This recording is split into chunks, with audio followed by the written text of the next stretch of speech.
Welcome back to the Nocturnal Astronomer. I'm your host, Atlas Reid, and tonight we're turning our gaze toward one of autumn's most storied constellations, Perseus the Hero.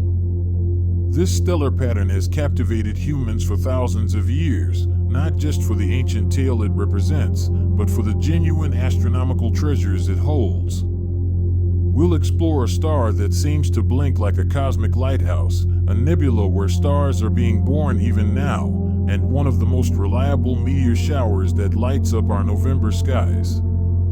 Along the way, we'll touch on the mythology that gave this constellation its name. If you enjoy these types of videos, I'd really appreciate it if you'd give this one a thumbs up and consider subscribing to the channel. It helps more people discover these peaceful explorations of the night sky. I'm also curious, where are you watching from right now, and what time is it where you are? Drop a comment below. I always love hearing from you all around the world.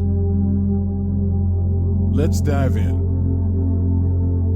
Perseus is a constellation of the Northern Hemisphere, best viewed during the months of November and December when it climbs high overhead in the evening hours. To find it, first locate the distinctive W shape of Cassiopeia. Perseus sits just below this familiar pattern, appearing as a curved string of moderately bright stars that form a rough sideways Y or wishbone shape. The constellation occupies about 800 square degrees of sky, making it the 24th largest of the 88 recognized constellations. What makes Perseus particularly special for stargazers is its position in the sky. The constellation lies within a region known as the Winter Milky Way, that luminous band of our galaxy that stretches across the heavens.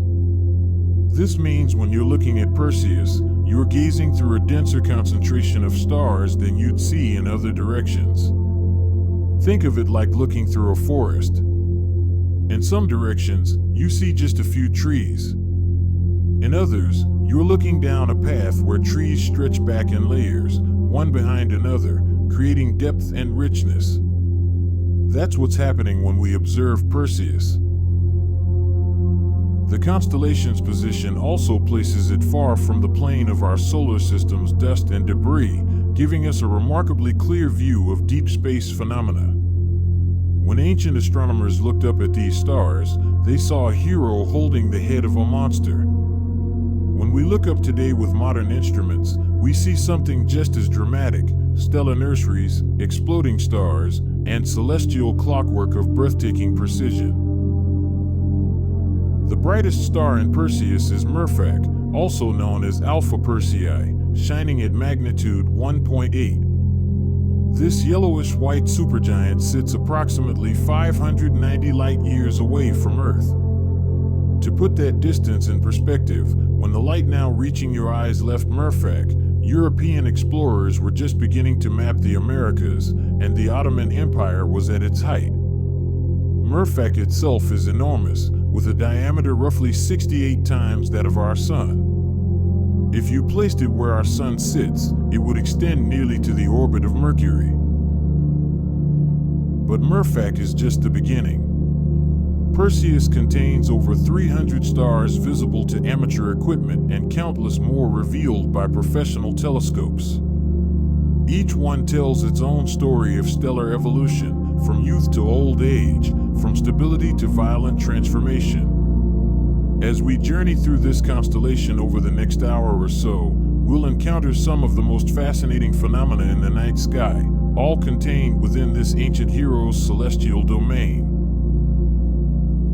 The second brightest star in Perseus carries one of the most ominous names in the night sky, Algol, derived from the Arabic phrase meaning the demon's head. Ancient astronomers noticed something unsettling about this star. Unlike its neighbors, which shine with constant brightness, Algol seems to dim and brighten in a regular, predictable pattern. Every 2 days, 20 hours, and 49 minutes, Algol fades from its normal brightness to about 1/3 of its usual luminosity, stays dim for about 10 hours, then brightens again. To observers without telescopes, this behavior must have seemed supernatural, even frightening. They were watching something that appeared to blink, and they had no explanation for why. Today we understand that Algol isn't actually changing at all, at least not in the way of variable star pulses or flickers. Instead, we're witnessing a cosmic eclipse. Algol is what astronomers call an eclipsing binary system, though in truth, it's actually a triple star system. The two main stars orbit each other so closely that they complete a full revolution in just under 3 days. From our vantage point on Earth, we see this orbit edge on, like watching a carousel from the side rather than from above.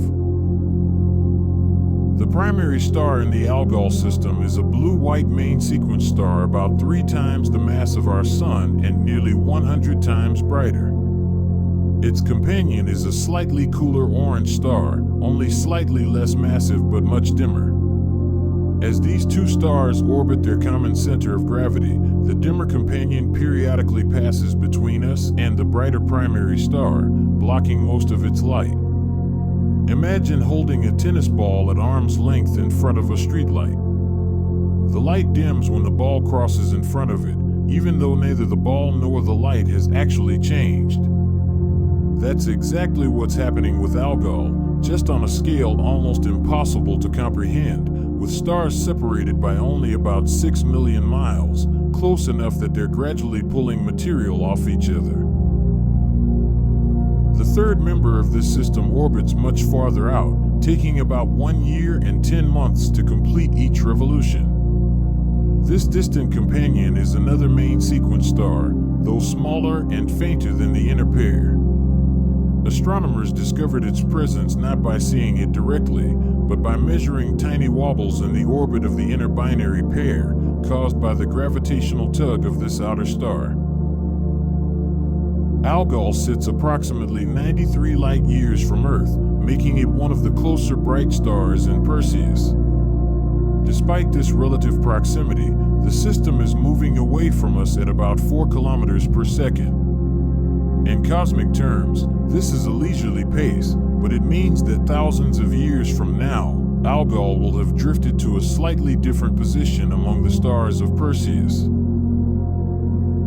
What makes Algol even more fascinating is what astronomers call the Algol paradox. When we examine the two main stars closely, we find something that seems to contradict everything we know about stellar evolution. The more massive star is still burning hydrogen in its core, relatively young in stellar terms. The less massive companion, however, has already evolved off the main sequence and swelled into a subgiant star, meaning it's older. This seems impossible because more massive stars burn through their fuel much faster and should age more quickly. It's like finding a candle that's twice as large as another but somehow burned down less. The solution to this paradox reveals a dramatic history. Originally, the currently less massive star was actually the heavier of the two. It evolved faster, as we'd expect, and began to swell into a giant. But because the two stars orbit so close together, as it expanded, the more massive star's outer layers came under the gravitational influence of its companion. Material began flowing from the evolving giant to the smaller star, like water running downhill. Over millions of years, this mass transfer reversed their roles. The star that gave away mass became the lighter subgiant we see today, while its companion grew heavier and now dominates the system. This stellar cannibalism is still happening, just at a slower rate than during the main transfer event.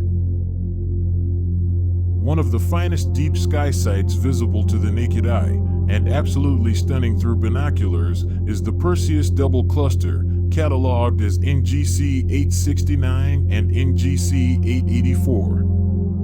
These two open star clusters appear as fuzzy patches of light between Perseus and Cassiopeia, close enough to fit within the same binocular field of view.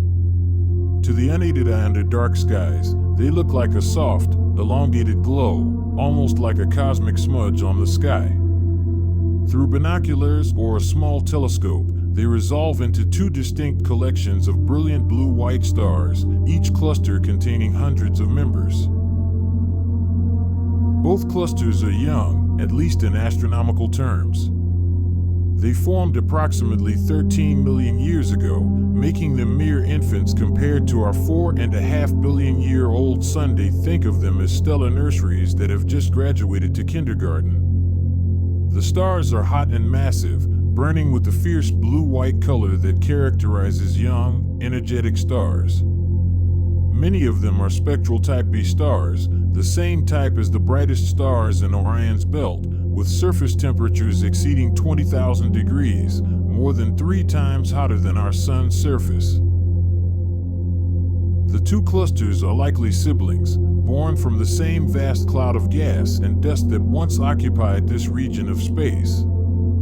They now sit approximately 7,500 light-years from Earth, separated from each other by only a few hundred light-years.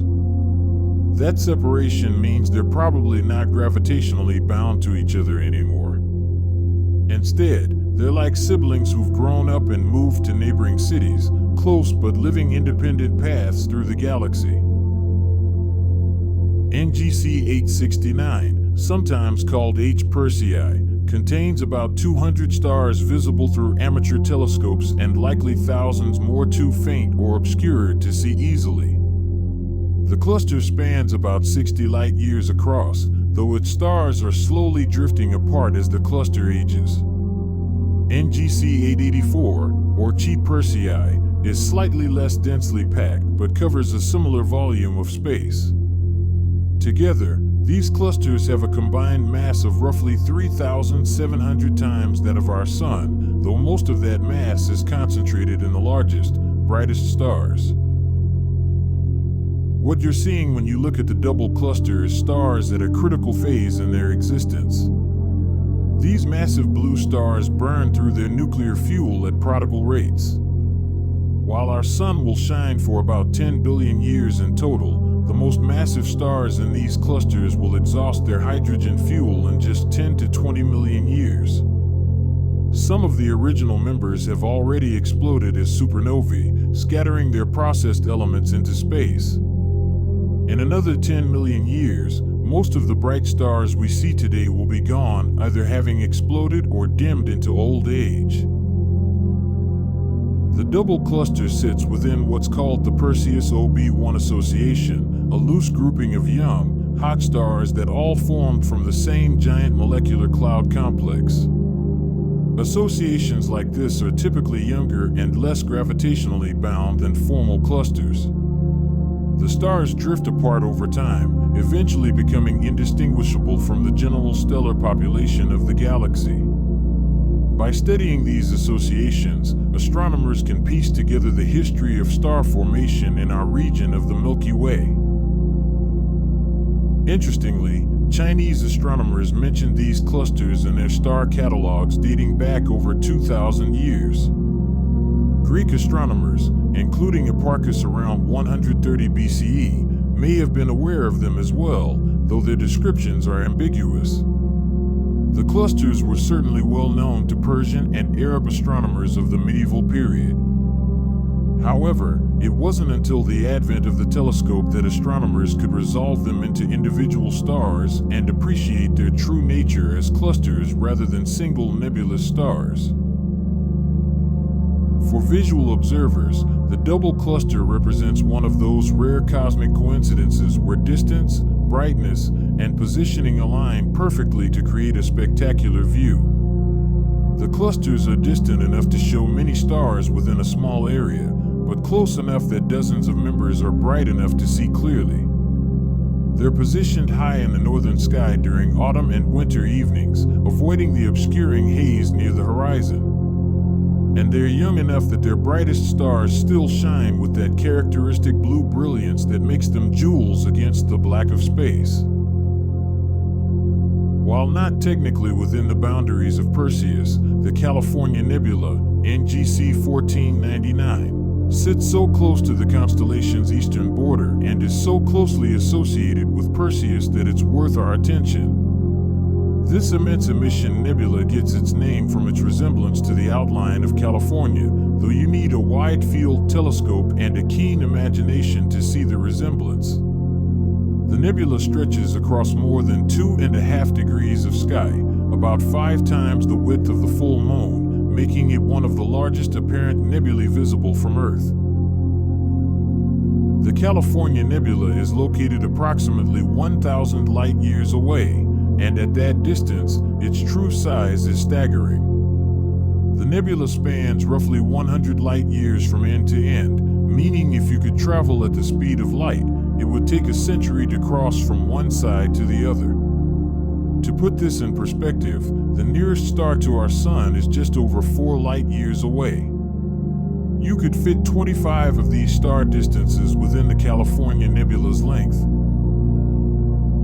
This nebula shines primarily through a process called emission, specifically through the glow of ionized hydrogen. The culprit responsible for this ionization is Persei, a massive blue giant star that sits on the eastern edge of the nebula, near where San Francisco would be on the California map. Persei is a spectral Type O star, one of the rarest and most powerful types of stars. These stellar powerhouses are characterized by surface temperatures exceeding 30,000 degrees and luminosities that can reach hundreds of thousands of times that of our Sun. The ultraviolet radiation streaming from Persei is so intense that it strips electrons from hydrogen atoms throughout the nebula. When these electrons eventually recombine with hydrogen nuclei, they emit light at specific wavelengths, primarily in the red part of the spectrum at 656 nanometers, a wavelength astronomers call H-alpha. This is why emission nebulae like the California Nebula often appear distinctly red or pink in photographs taken through specialized filters, though visually through a telescope. Most observers see them as gray or greenish due to the way our eyes perceive faint light. Within the California Nebula's vast expanse, star formation is occurring even now. Dense knots of gas and dust are collapsing under their own gravity, heating up as they contract. Eventually, the cores of these collapsing clouds will reach temperatures of about 10 million degrees, hot enough to ignite hydrogen fusion. At that moment, a new star is born. This process is happening throughout the nebula, though the newly forming stars are hidden from view, cocooned within their dusty birthplaces. Only when these protostars develop strong stellar winds will they begin to clear away the surrounding material and become visible.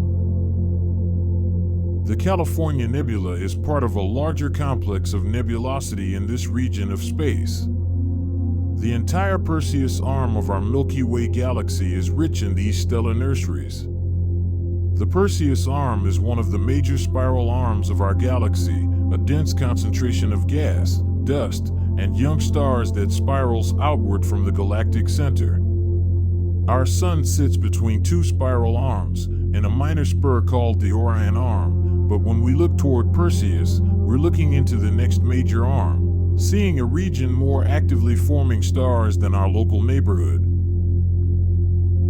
Photographing the California Nebula is a challenge for amateur astrophotographers because of its large size and faint surface brightness. The nebula spreads its light over such a large area that it appears quite dim despite its overall luminosity. Successful images typically require specialized H-alpha filters that block most wavelengths of light except the specific red emission line from hydrogen. With such filters and long exposure times, the nebula reveals intricate structure, including dark lanes of dust that cross the brighter emission regions and variations in brightness that trace differences in gas density. The nebula's association with Persei is a reminder that stars don't just form in isolation. They interact with their environment, shaping and sculpting the gas and dust around them. Persei's radiation doesn't just make the nebula glow, it also creates a pressure that pushes on the gas, potentially triggering the collapse of nearby clouds and initiating new rounds of star formation even as it disperses other regions. This feedback loop between stars and their birth clouds is one of the key processes regulating how galaxies evolve over billions of years. Every August, the Earth passes through a stream of debris left behind by a periodic comet, producing one of the most reliable and spectacular meteor showers of the year, the Perseids. While this shower peaks in mid-August rather than November, when Perseus is best positioned, the connection to the constellation is worth exploring because it illustrates the orbital mechanics that bring these cosmic visitors to our planet. The Perseids occur when Earth's orbit intersects the path of Comet Swift-Tuttle, a large periodic comet that orbits the Sun once every 133 years. As comets approach the Sun, the increase in solar radiation causes their icy surfaces to vaporize, releasing gas and dust into space. This material forms the comet's distinctive tail, which always points away from the Sun due to the pressure of sunlight and the solar wind. Over many orbits, this shed material spreads out along the comet's path, forming a stream of particles ranging in size from grains of sand to small pebbles. When Earth crosses this debris stream each August, these particles collide with our atmosphere at tremendous speed, approximately 58 kilometers per second, or about 130,000 miles per hour. At this velocity, even a particle the size of a grain of rice carries enormous kinetic energy. The collision compresses the air in front of the particle, heating it to thousands of degrees. This superheated air glows, creating the streak of light we call a meteor or shooting star. The particle itself usually vaporizes completely, its atoms dispersing into the upper atmosphere. The name Perseids comes from the shower's radiant, the point in the sky from which the meteors appear to originate. If you trace the paths of Perseid meteors backward, they all seem to emanate from a spot within the constellation Perseus. This is purely a perspective effect, like how parallel railroad tracks appear to converge at a distant point. The meteors are actually traveling in parallel paths, all moving in the same direction as they hit Earth's atmosphere, but because of perspective, they appear to radiate outward from a single point. The exact position of the Perseid radiant is near the border between Perseus and Cassiopeia, close to the double cluster. At the shower's peak, observers under ideal dark sky conditions might see 60 to 100 meteors per hour, though this rate varies depending on where Earth is within the debris stream and how long it's been since the comet's last passage. During exceptional years, rates can exceed 150 meteors per hour. Comet Swift-Tuttle itself is a substantial body, with a nucleus approximately 26 kilometers in diameter, larger than the object that struck Earth 66 million years ago and ended the age of dinosaurs. Fortunately, the comet's orbit is well understood, and astronomers are confident it poses no threat to Earth for at least the next 2,000 years. The comet last rounded the Sun in 1992 and won't return to the inner solar system until 2126. The discovery of the connection between the Perseids and Comet Swift-Tuttle was a triumph of 19th century astronomy.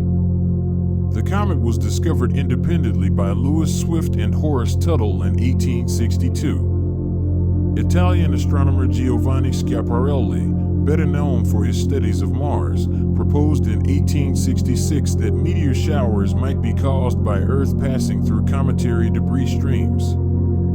The connection between the Perseids and Swift-Tuttle was confirmed through careful calculations of the comet's orbit and the timing of the meteor shower.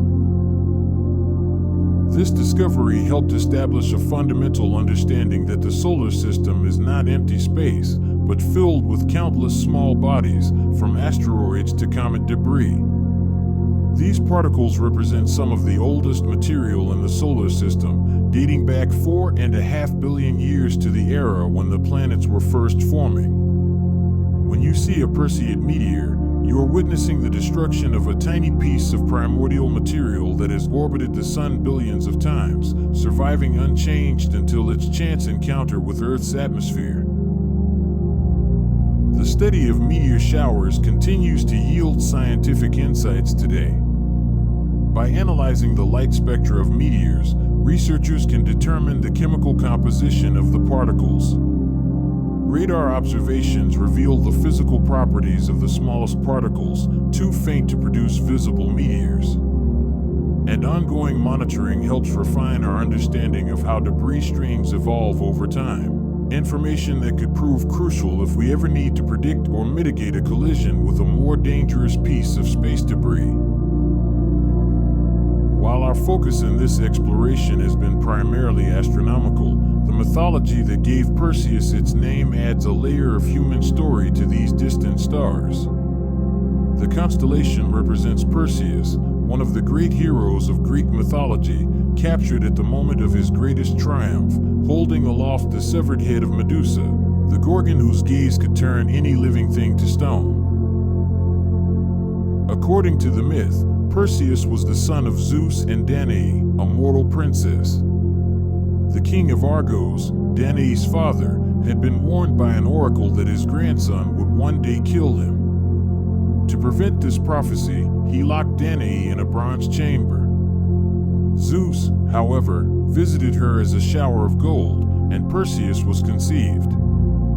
The furious king sealed mother and child in a wooden chest and cast them into the sea. They drifted until they reached the island of Seriphos, where a fisherman named Dictys rescued them.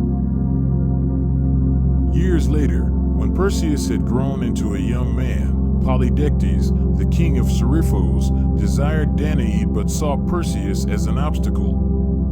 The king devised a plan to rid himself of the young hero by demanding an impossible task: bring back the head of Medusa. The Gorgons were three monstrous sisters with snakes for hair, brass hands, and wings of gold. Medusa, once a beautiful maiden, had been transformed into a monster by Athena. Any person who looked directly at her face would instantly turn to stone. Perseus received aid from the gods for this impossible quest. Athena gave him a polished bronze shield, bright as a mirror.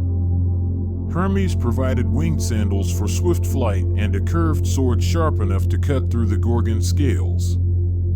The hero also acquired a special bag to carry Medusa's head and a cap of invisibility from Hades. With these divine gifts, Perseus flew to the far edge of the world where the Gorgons dwelt. Approaching the sleeping Medusa, Perseus avoided looking directly at her by watching her reflection in his polished shield. Guided by the mirror image, he struck once and severed her head. From the blood of the slain Gorgon sprang Pegasus, the winged horse, and Chrysaor, a warrior born with a golden sword. Perseus quickly placed Medusa's head in his magical bag and fled as her immortal sisters awoke and pursued him. On his journey home, Perseus passed over Ethiopia, where he saw Andromeda chained to a rock by the shore. The princess had been sacrificed to appease a sea monster after her mother, Cassiopeia, had boasted that her daughter was more beautiful than the sea nymphs. Perseus fell in love with Andromeda at first sight. When the monster emerged from the waves to devour the princess, Perseus drew out Medusa's head. Even in death, the Gorgon's gaze retained its power. The sea monster looked upon the severed head and was instantly transformed into stone, becoming a reef of rock. Perseus married Andromeda and brought her home to Seriphos, where he found that King Polydectes had been tormenting his mother Danae. At a gathering of the court, Perseus revealed Medusa's head to the king and his supporters, turning them all to stone. Having avenged the wrongs done to his mother, Perseus gave the head to Athena, who placed it on her shield, the Aegis. The prophecy concerning Perseus and his grandfather eventually came true, though not through any malice on the hero's part. Years later, Perseus competed in athletic games and accidentally struck his grandfather, who had been watching, with a thrown discus. The old king died from the injury, fulfilling the oracle's prediction despite all attempts to prevent it. The gods commemorated Perseus's heroic deeds by placing him among the stars, along with Andromeda, Cassiopeia, Cepheus, and even the sea monster Cetus. In the sky, Perseus eternally holds the head of Medusa, represented by the star Algol, whose name, as we discussed earlier, means the demon's head. The ancient astronomers saw in Algol's peculiar variability a fitting representation of the Gorgon's malevolent eye, winking in the darkness. This mythological framework provided ancient cultures with a way to organize and remember the stars. The stories helped star patterns become memorable and gave observers a reason to pay close attention to specific regions of the sky. In doing so, these myths may have contributed to astronomical observations that eventually led to genuine scientific understanding. The ancients who noticed Algol's variability and found it eerie enough to name it after a monster's head were making real astronomical observations, even if their interpretation differed from ours. Returning our focus to the astronomical riches within Perseus, we find M34, a beautiful open star cluster that deserves more attention than it typically receives.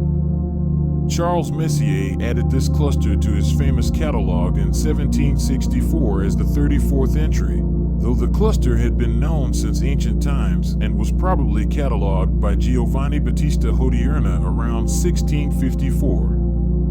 M34 sits about 1,400 light-years from Earth, making it relatively nearby as star clusters go.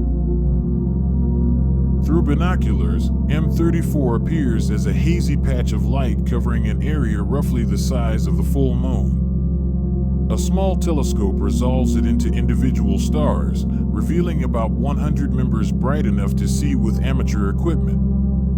The total membership probably exceeds 400 stars, though many are too faint for casual observation. The cluster spans approximately 14 light-years across, and its stars are drifting slowly apart at a rate of about half a kilometer per second. Astronomers estimate M34 is roughly 190 million years old, making it middle-aged for an open cluster. In cosmic terms, this is still quite young.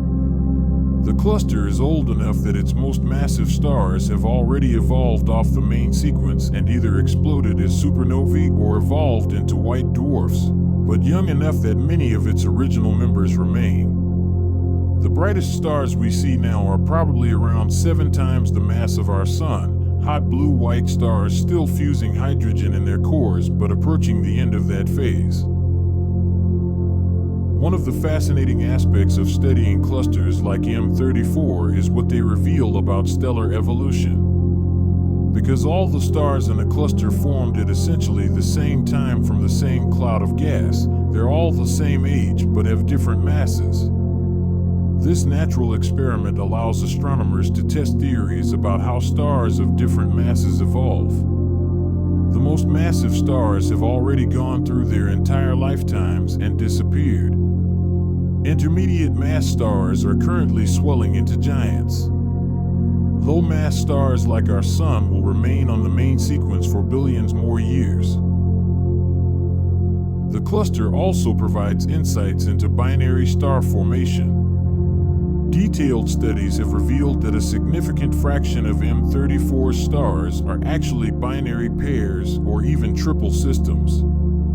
This high frequency of multiple star systems is typical of star clusters and suggests that binary formation might be the norm rather than the exception. Understanding how binary stars form and evolve helps astronomers interpret observations of more distant systems where individual stars can't be resolved. Another notable deep sky feature in Perseus is the emission nebula NGC 1333, located about 1,000 light-years away in the Perseus molecular cloud. Unlike the California Nebula, which is primarily an emission nebula ionized by a nearby hot star, NGC 1333 is a reflection nebula mixed with emission regions, creating a complex tapestry of glowing gas and dark dust clouds. The nebula is an active star-forming region, home to dozens of young stellar sources, many still embedded in their natal cocoons of gas and dust. NGC 1333 is particularly interesting to professional astronomers because it contains numerous Herbig-Haro objects. These are small patches of nebulosity that appear when jets of gas ejected from newly forming stars collide with the surrounding interstellar medium. The collisions create shock waves that heat and ionize the gas, making it glow. By studying these jets and the Herbig-Haro objects they create, astronomers gain insights into the violent early phases of stellar birth. The Perseus molecular cloud complex, of which NGC 1333 is a part, extends across several degrees of sky and contains enough material to form thousands of stars. Molecular clouds are the coldest, densest parts of the interstellar medium, with temperatures dropping to just 10 degrees above absolute zero. At these frigid temperatures, hydrogen exists primarily in molecular form rather than as individual atoms, and complex molecules including water, carbon monoxide, ammonia, and even simple organic compounds can form. Radio telescopes tuned to the emission frequencies of these molecules have mapped the Perseus cloud in detail, revealing intricate structures shaped by turbulence, magnetic fields, and the feedback from young stars. The cloud isn't uniform but rather resembles Swiss cheese, with dense cores embedded in lower density regions, all threaded through with dark filaments and cavities blown clear by stellar winds. This complex architecture influences where and how new stars form, making regions like the Perseus Cloud natural laboratories for studying star formation. For deep sky observers, Perseus offers challenges and rewards across all equipment levels. Binoculars reveal the double cluster and M34. Small telescopes show the individual stars in these clusters and hints of nebulosity around emission regions. Large amateur telescopes and astrophotography setups can capture extraordinary detail in NGC 1333 and other reflection and emission nebulae in the region. For observers hoping to locate Perseus in the night sky, November provides ideal viewing conditions in the northern hemisphere. The constellation rises in the northeast during early evening and climbs high overhead by midnight, placing it in the darkest part of the sky away from horizon haze and light pollution. The key to finding Perseus is first locating Cassiopeia, the distinctive W-shaped constellation that represents the vain queen in the Perseus myth. Once you've found Cassiopeia, let your eye drop southward, or if you're viewing late at night when Cassiopeia is overhead, look in the direction where the W appears to point. You should see a curved chain of moderately bright stars forming a rough white shape. The brightest of these is Merfak, shining with a steady yellowish white light. The second brightest, Algol, sits about 10 degrees away. These two stars form excellent starting points for exploring the rest of the constellation. From a dark site, even without optical aid, you can see the soft glow of the double cluster position between Perseus and Cassiopeia. Mark this location and return to it with binoculars or a telescope for a breathtaking view. With binoculars, scan the area around Merfak, which sits at the center of a loose clustering of stars visible as a hazy glow to the naked eye. This is the Alpha Persei cluster, sometimes called the Malat 20 cluster, a group of several dozen stars all roughly the same age as the Sun. For telescope users, Perseus rewards systematic exploration. Start with Algol and watch it over several nights to catch it during one of its eclipses. The dramatic dimming is visible even to the naked eye once you know what to look for. Move to M34, which is easily located about halfway between Algol and Almach, the footstar of Andromeda. At low magnification, the cluster fills the field of view with dozens of jewel-like points of light. More challenging targets require darker skies and more aperture. The California Nebula is notoriously difficult to observe visually, requiring excellent seeing conditions, dark skies, and preferably an H-alpha filter. Even then, most observers report seeing only a faint glow. Photography reveals the nebula's true glory, with long exposures and narrow band filters bringing out details invisible to the eye. NGC 1333, though small and faint, rewards patient observers with dark skies and moderate to large telescopes. The nebula appears as a faint patch of light surrounding a small cluster of stars, with darker areas of dust creating contrast against the glowing gas. The structure is subtle, requiring averted vision, the technique of looking slightly to the side of an object to place it on the more sensitive parts of the retina.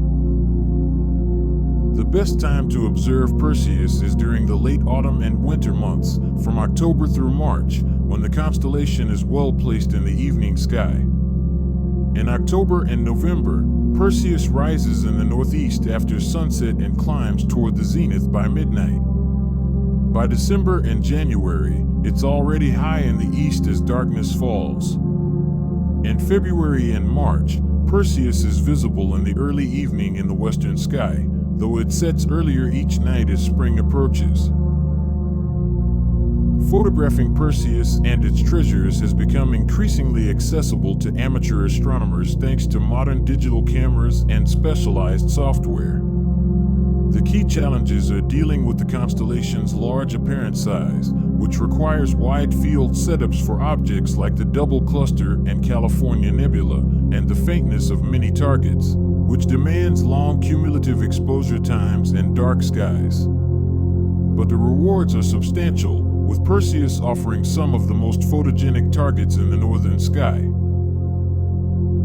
And on that note, we've completed our journey through Perseus, exploring its bright stars and deep sky wonders, touching on the mythology that gave these stars their names, and discussing the science that explains what we see. From Algol's eclipsing dance to the stellar nurseries where new stars ignite, from the ancient myth of a hero's triumph to the modern understanding of cosmic processes, Perseus connects human imagination with physical reality in ways both beautiful and profound. Whether you're observing with the naked eye, binoculars, telescope, or camera, Perseus offers something for everyone under the night sky. The constellation's prominent position during autumn and winter evenings makes it accessible to observers across the northern hemisphere, while its combination of bright stars and deep sky treasures provides targets for all skill levels. Thank you for joining me on this exploration of November's constellation. I hope you'll take some time this month to step outside, look up, and find Perseus climbing the northeastern sky. Watch for Algol's mysterious variations, sweep through the double cluster, and remember that you're seeing light that left those stars while human history was unfolding here on Earth. Until next time, keep looking up.